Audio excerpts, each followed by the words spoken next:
All right, get ready because today we're doing a deep dive into, well, a bit of a medical mystery. Oh, I like mysteries. Yeah, you sent in some notes from a medical training session, and this case really had us going, huh. I mean, we've got a patient, right, and he's complaining about, like, classic red flags, abdominal pain and weight loss. Yeah, those are definitely things you want to pay attention to. Exactly. But get this, the initial exam, totally normal. Well, that can happen sometimes. Yeah, but how is that even possible? I mean, you think those symptoms would show up somehow. Right, you would think so, but a normal exam, it doesn't necessarily mean that nothing's wrong, right? So it's not like a clean bill of health then. No, not at all.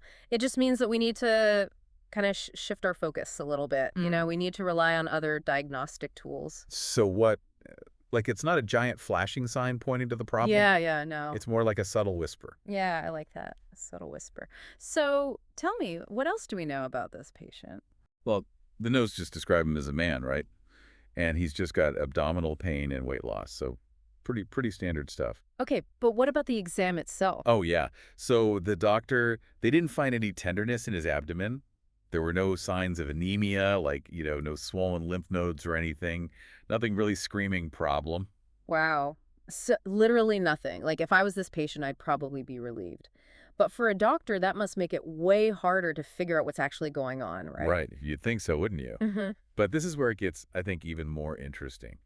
Because, yeah, it's trickier for sure. Oh, definitely. But it makes the doctor's expertise even more important. Absolutely. I mean, they have to really rely on getting a really good medical history, asking like super specific questions to try to figure out what kind of pain he's having. Okay, so, like, what kind of questions? I'm picturing like a detective, you know, Hmm. grilling a suspect. Yeah, exactly. Like, you want to know everything about this abdominal pain. Like, is it sharp? Is it stabbing? Is it like a dull ache? Does it come and go? Is it constant? Does it get worse after he eats? Like, how long has this been going on? All those details. So they really got to get into the nitty-gritty. And what about the weight loss? Is that another key piece of this puzzle we're building? Oh, absolutely. You want to know how much weight has he lost and over what period of time, cause like significant weight loss over a short period. That can point to some pretty serious things. Okay, so we're gathering clues, building our case file piece by piece. So what else do we know about this guy? Well, the notes tell us he's lost like several kilograms over the past few months. And his pain, it seems to be hitting him mainly after he eats. And he's been having some diarrhea too. He's also really tired. Oh, so tired on top of everything else. Yeah.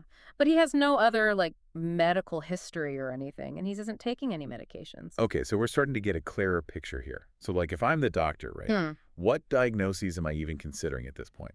Okay, so with those clues, a few things like immediately come to mind. Inflammatory bowel disease or IBD would definitely be on the list. So conditions like Crohn's disease or ulcerative colitis.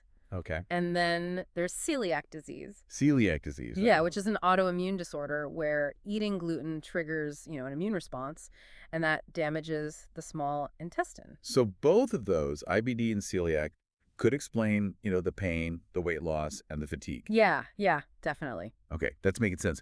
But how do you know, like, which path to go down? Right.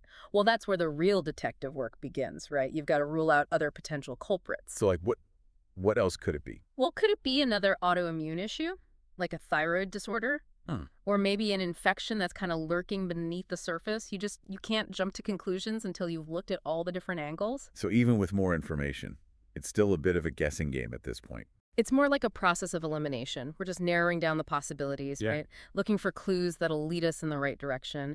And in this case, there's one test in particular that could really help us figure out if celiac disease is the real problem here. Oh, okay. So a test that can point us in the right direction. All right, let's take a quick break, and we'll come back to figure out what that test is. Sounds good. Okay, so we've got our suspects right. IBD, celiac disease, maybe something else entirely.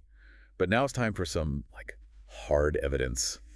What kind of test can help us, like, crack this case wide open? Well, there's one that's super useful when celiac disease is a possibility. Okay, hit me with it. It's called the anti-tissue transglutaminase antibody test, or TTG for short. TDG. Okay, get your name. But what is this test actually looking for? So it's looking for antibodies. The antibodies, right? Yeah, that specifically target an enzyme called tissue transglutaminase. which plays a part in digestion. Okay, and what does this have to do with celiac disease? Well, when someone has celiac disease, right, their immune system, it kind of mistakenly attacks this enzyme. Okay. And that triggers the production of these TTG antibodies. So basically, if the TTG test comes back positive, that's a pretty good sign that it's celiac. Exactly. It's not like 100% slam dunk, because there are some other conditions that can sometimes cause those TTG levels to be high. Right. But it's definitely a super important piece of the puzzle. Okay, that makes sense. But wouldn't other blood tests be helpful too, just to, rule out those other suspects we were talking about? Oh, yeah, for sure. In fact, the notes mention a whole bunch of blood tests, like a full blood count, hematinics, cell count, ESR, and they'd also check kidney and liver function. So they're really casting a wide net to see if anything else unusual pops up. So looking for anemia, inflammation, any other underlying problems. Okay, they're not messing around. They're gathering every possible clue. Right. And to be extra thorough, they would probably also do a TSH test. A TSH test, what's that? Oh, that stands for thyroid stimulating hormone, just to rule out any thyroid issues. Okay, so it sounds like they're leaving no stone unturned. So let's fast forward a bit, right? The tests are in. What's the verdict? What do they tell us? All right, so this is where the case takes kind of a little bit of an unexpected turn. Oh, a twist. I like it. Yeah. So the results, they seem to be pointing towards celiac disease, but there's a catch. A cat. Okay, I'm on the edge of my seat. The TTG level, it's borderline. Borderline. Ugh. I hate those wishy-washy results. It's like, maybe, maybe not, Does that mean we're back to square one? Not necessarily. A borderline result just means we need to be a little more careful moving forward. So the first thing they would do is check the patient's diet. His diet. What does that have to do with anything? Well, think about it. If he's already avoiding gluten, that could actually affect the TTG levels. Oh, right. So if he's been on a gluten-free diet, that borderline result might not be so bad. Exactly. But if he's eating gluten regularly and still has that borderline TTG level, well, that definitely makes us more suspicious. It means we need to dig a little deeper. So what's next? More blood tests. Not this time. If they're still thinking it could be celiac, they'd probably recommend an OGD. Yeah, COGD. That sounds kind of intense. It stands for esophagogastroduodenoscopy. Oh, okay. Yeah, intense is a good word for that. It's a little more involved, but it's really common. They basically insert a thin, flexible tube with a camera on the end down the throat, and that lets them see the esophagus, the stomach, and the duodenum. Okay, backing up for a second. Why are we focused on the duodenum? Well, that's where the damage from celiac disease is usually the most obvious. During the OGD, they'd take a biopsy, a small tissue sample from the D2 region of the duodenum. So they're like looking for actual physical evidence of damage. Right. And they'd examine that biopsy under a microscope to see if there are signs of damage to the villi. The villi. Remind me again what those are. So the villi, they're those tiny little finger-like projections that line the small intestine. Okay. You can think of them as like the gatekeepers of nutrient absorption. They're the ones that pull all the good stuff from your food into your bloodstream. Right. I remember. So how do the villi get affected by celiac disease? Well, in celiac disease, the immune system is attacking those villi, which causes them to flatten and atrophy. They basically shrink, so they can't do their job as well. So they're checking to see if the biopsy shows any damage to these villi. Exactly. They're looking for what we call subtotal or total villus atrophy, which would be a clear sign of celiac disease. Wow. It's amazing how these tiny little things can have such a big impact on our health. Okay, so let's say the biopsy confirms that it is celiac disease. What happens then? What do you do? Well, once the diagnosis is made, the focus shifts to managing the condition, and helping the patient understand what they can do to feel better.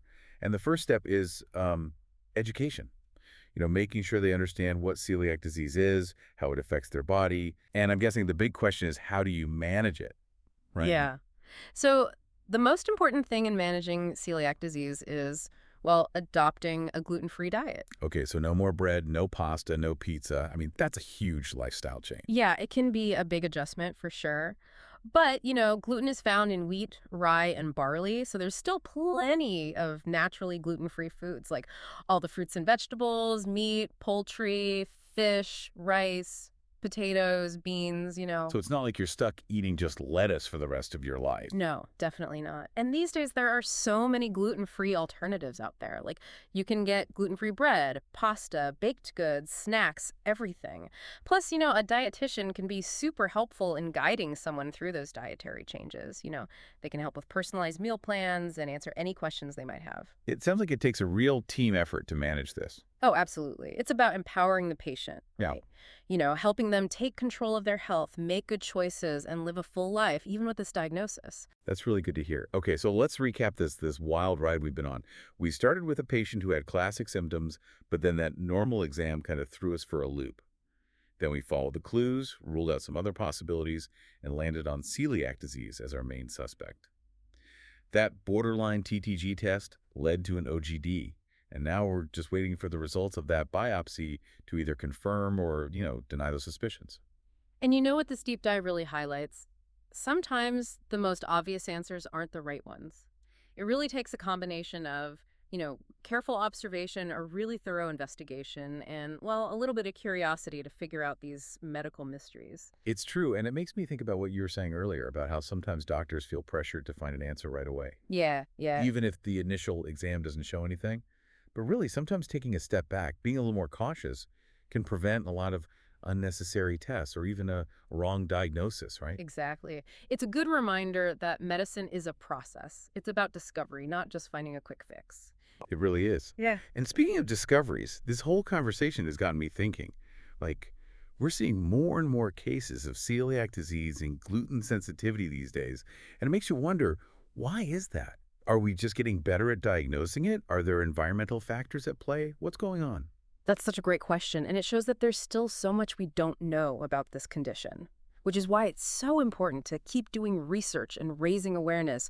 We've got to keep asking those questions and keep looking for answers. Well said. So to our listeners out there, we hope you enjoyed this deep dive into the world of celiac disease. It's a good reminder that even when things seem pretty straightforward, there might be more to the story. So keep being curious and don't be afraid to ask questions. Thanks for joining us. And until next time, keep those brains working. It really does make you stop and think, it's like sometimes those subtle clues, they're the ones that lead to the biggest breakthroughs. Yeah, absolutely. And this case, it really shows just how important taking a good medical history is. Those questions about the pain, how it felt, the timeline of the weight loss, it all adds up. It helps create a clearer picture. It's like the doctor's a detective, Right. piecing together a puzzle, except the pieces are symptoms and test results. Exactly. And sometimes, those pieces, they don't fit together the way you'd expect. Like with this normal exam, it could have easily thrown the doctor off track. It's a good thing this doctor didn't give up, though. They kept digging, kept asking questions. Right. And it makes you think about how, well, sometimes doctors can feel pressure, to find an answer, any answer, to explain the symptoms, even when the exam is normal. But that can be a problem because it can lead to all sorts of unnecessary tests or even a misdiagnosis. So sometimes, no news is good news. Or is that too simple? Well, not exactly, but it is important for doctors to be comfortable saying, I don't know yet, to take the time to get all the information before jumping to conclusions. Makes sense. Being honest with yourself and with the patient. Yeah. And sometimes that means saying, hey, we need more evidence to solve this. Exactly. Medicine, it's a process. It's about discovery. It's not just about, a quick fix. And speaking of discoveries, this whole deep dive has me thinking about the bigger picture, Like we're seeing a rise in celiac disease these days and gluten sensitivity, and it makes you wonder why. Are we just getting better at diagnosing it, or are there other factors, environmental factors maybe? Yeah, that's a really interesting question. It makes you realize how much we still don't know. It really does, and it highlights how important it is to keep researching, keep raising awareness, and keep educating people. We can't stop asking questions. We have to keep searching for answers. Well said. So to our listener out there, we hope this deep dive into celiac disease has been, eye-opening, informative. It's a reminder that even when things seem simple, well, there's often more to the story. So stay curious and don't be afraid to ask questions. Thanks for joining us. And until next time, keep those brains engaged.